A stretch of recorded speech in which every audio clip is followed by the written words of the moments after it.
Good morning everyone. आज इस class में हम लोग बात करेंगे आर.एस. अग्रवाल बुक का class 10th chapter 14 height and distance के क्वेश्चन नंबर 8 के बारे में। आइए सबसे पहले क्वेश्चन को पढ़ते हैं। A statue 1.46 metre tall stands on a top of pedestal from a point on the ground. The angle of elevation of the top of a statue is 60 degree.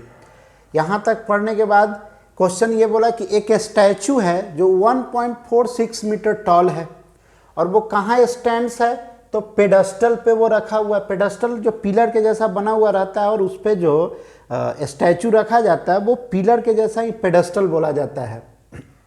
अब देखिए, from a point on the ground, ground पे एक point से the angle of elevation, elevation का मतलब हो गया कि हम जरूर नीचे से ऊपर की ओर देख रहे हैं। The angle of elevation of the top of A statue, जब स्टैचू के टॉप को देखिएगा तो 60 डिग्री बनता है। चलिए हम मान लेते हैं ये हमारा पेडेस्टल है और इस पे ये रखा हुआ स्टैचू है। चलिए ए बी स्टैचू है जी और BC का जो लेंथ है वो आपका पेडेस्टल है। क्लियर। एक ये ग्राउंड पे एक पॉइंट से जब टॉप ऑफ स्टैचू को देखा जा रहा है, स्टैचू के टॉप को देखा जा रहा है, तो एंगल ऑफ एलिवेशन 60 डिग्री बन रहा है। कितना डिग्री बन रहा है? 60 degree. Again and from the same point, मतलब ये मान लेते हैं पॉइंट D है, तो इसी पॉइंट से the angle of elevation of top of pedestal, देखिए ये पेडेस्टल है जी BC, इसका टॉप है B, अब बॉटम है यानी फुट है C, तो इसके टॉप को, पेडेस्टल के टॉप को अब देखा जा रहा है, तो ये जो एंगल बन रहा है वो है 45 डिग्री। तो आपको क्या फाइंड करना है? Find the height of pedestal. ये जो BC पेडेस्टल है ना, इसके हाइट को आपको फाइंड करना है। तो मान लीजिए let the height of pedestal be x metre. ये कितने मीटर का है? x मीटर का। और ये 1.46 मीटर स्टैचू का लेंथ आपको दिया हुआ है।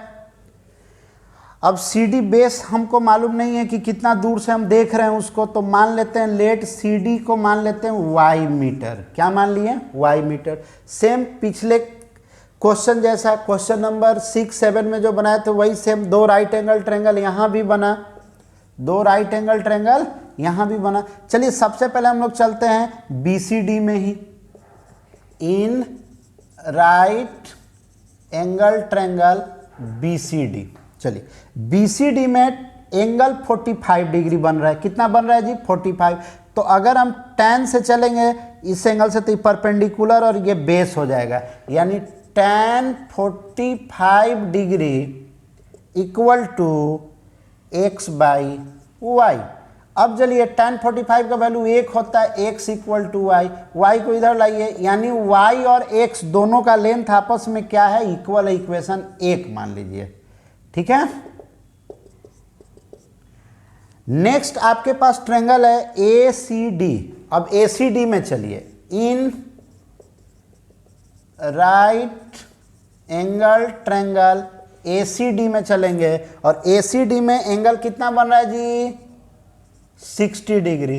हो जाएगा 1.46 प्लस x। देखिए अब आपके पास परपेंडिकुलर कितना होगा? AC कितना है? 1.46 और x दोनों को ऐड कर दीजिएगा तो AC हो जाएगा, क्योंकि A से B है 1.46, अब B से C क्या है? x metre. ये दोनों को ऐड कर दीजिएगा तो ये AC हो जाएगा। और बेस कितना है जी? CD, यानी y है। tan 60 का वैल्यू आप लोग जानते हैं √3 होता है। आइए 1.46 plus x equal to y कर देते हैं। चलिए y को इधर लेकर के आइए, तो y into √3 equal to 1.46 plus x।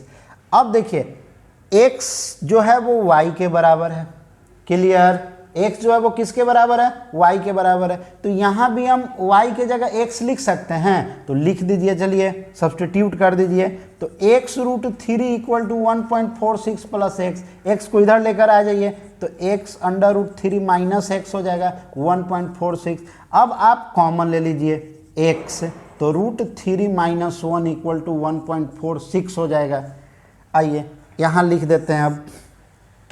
चलिए x इक्वल टू क्या है आपके पास, x इंटू √3 का वैल्यू देखिए पुट कर दीजिए यहाँ पे। क्या है √3 का value, use √3, 1.73 minus 1 equal to 1.46।